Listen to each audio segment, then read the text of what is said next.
Merci de votre présence pour cette journée.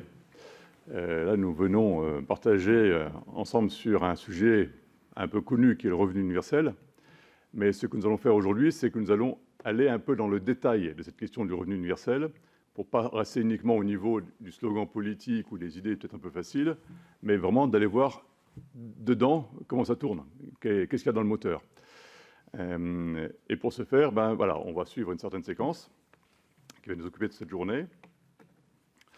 Et donc, nous avons appelé cette journée « 3 chantiers pour l'État-providence ». Pourquoi? Parce que finalement, le revenu universel ne peut pas venir tout seul. Il vient avec d'autres réformes, forcément, et c'est cela que nous allons regarder ensemble.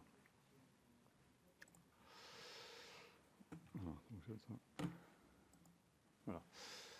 Le point de départ, si on veut un repère par rapport à cette question du revenu universel, les débats les plus intéressants ont démarré en 2016.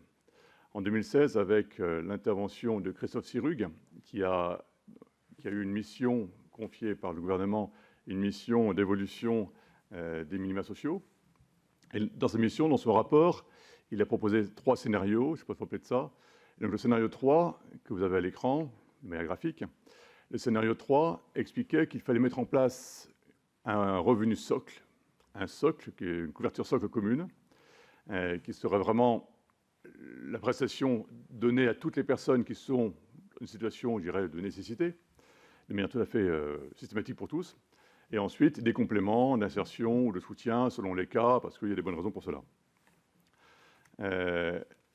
En 2016, début 2016, avec Léon Grégeant ici présent, nous avions eu l'occasion de rencontrer Christophe Sirugue, qui a été éditionné, et lors de notre discussion, effectivement, nous avions insisté sur un certain nombre de critères et qui ont été effectivement retenus dans le rapport, ce qui nous a fait très plaisir.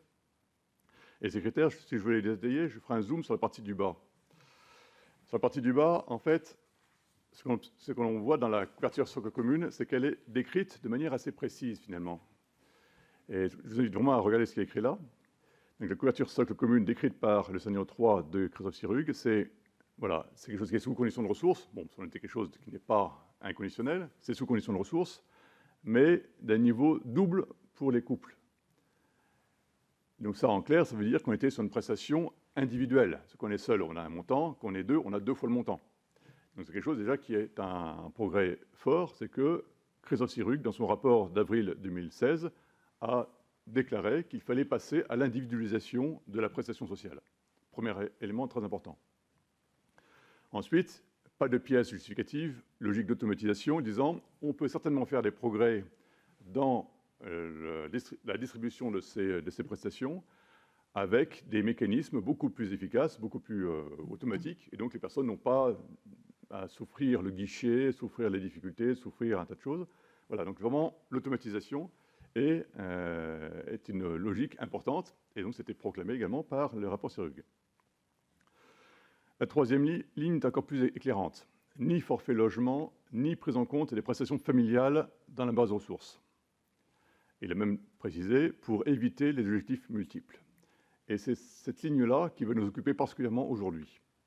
Pourquoi? Parce qu'effectivement, quand on commence à mélanger les considérations sur le logement des personnes, logé, pas logé, propriétaire, pas propriétaire, tout ce qu'on veut, et les situations familiales, mariés, concubins, divorcés, remariés, tout ce qu'on veut, avec les enfants mélangés dans tout ça, c'est absolument très, très compliqué.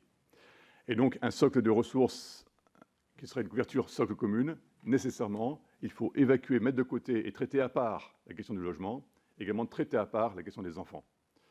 Et ça, c'est quelque chose qui a été indiqué par le rapport Sirugue de 2016, qui est effectivement quelque chose qui est très important et qui structure la réflexion.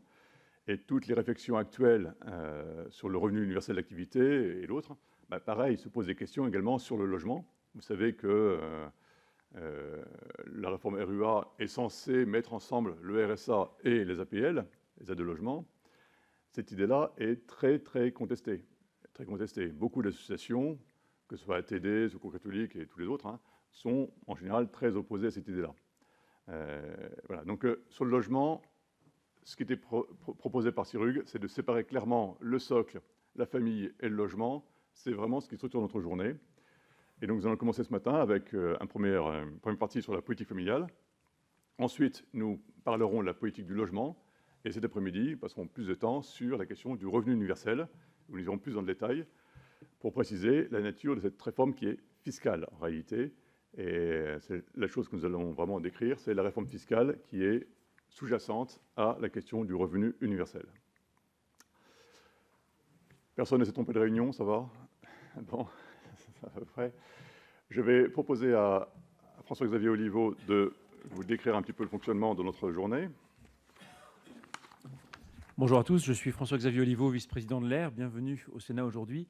Nous allons donc enchaîner 4 tables rondes consécutives, comme l'a décrit Marc.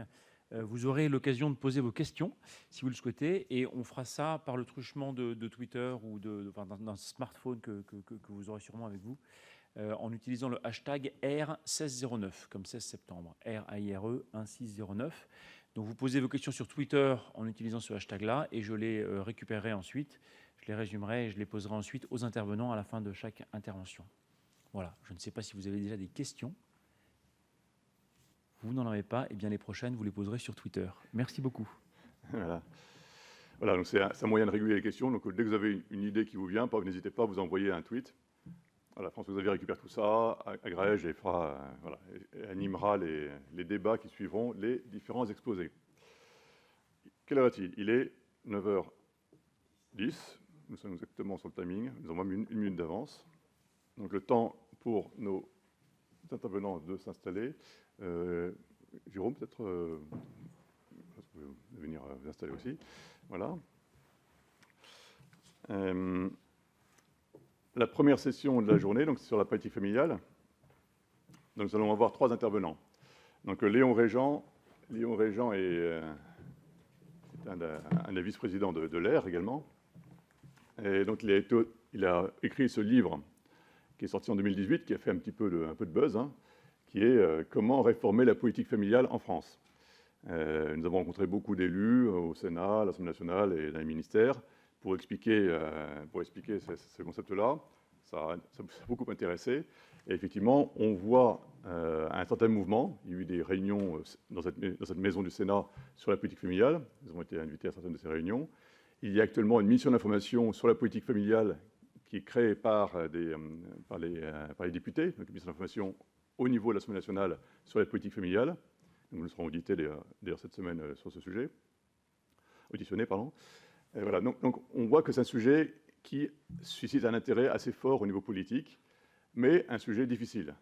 Difficile parce que nous avons tous en mémoire les manifestations monstres sur tout ce qui est enfant. Dès qu'on touche à l'enfant, dès qu'on touche à la politique familiale d'une manière ou d'une autre, ça crée certaines émotions dans le pays. Et donc, les politiques sont un peu hésitants et veulent avancer vraiment à pas compter. Et le deuxième aspect, c'est que la politique familiale est, depuis très longtemps, un lieu de débat et de confrontation droite-gauche. Pour dire très sommairement, très rapidement, la droite défend mordicus le constat familial, et la gauche défend mordicus le fait que les riches n'ont pas besoin d'argent public pour élever leurs enfants. Voilà, de manière très systématique, c'est ça.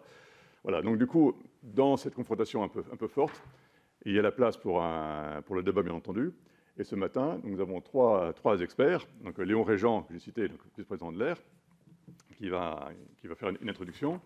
Ensuite, nous avons l'honneur d'une intervention de l'INSEE, Jérôme Accardo. Et Jérôme Accardo est quelqu'un dont j'ai lu les textes il y a pas mal de temps déjà, qui a fait des études très précises sur comment on peut mesurer le coût de l'enfant. Et ce matin, il va nous expliquer comment on peut ou pas mesurer le coût de l'enfant. Et là, je vous demanderai d'être attentif parce que c'est extrêmement instructif. Et ensuite, Bertrand Fragonard, ici présent, qui est, je dirais, l'expert français de la politique familiale. Voilà, je ne peux pas le présenter autrement. Qui conseille tous les ministres des Affaires sociales sur la politique familiale depuis un certain temps, quelques années, voilà. 74. Depuis 74, vous voyez, donc oui, ça fait quelques temps. Voilà, qui a géré beaucoup de choses. Vous avez sa biographie dans vos supports. qui interviendra et qui répondra peut-être à la question « Comment peut-on réformer la politique familiale en France ?» Voilà, j'en ai trop dit. Je laisse la parole maintenant à Léon Régent, qui va vous parler de sa proposition, vous expliquer ça de manière un peu visuelle.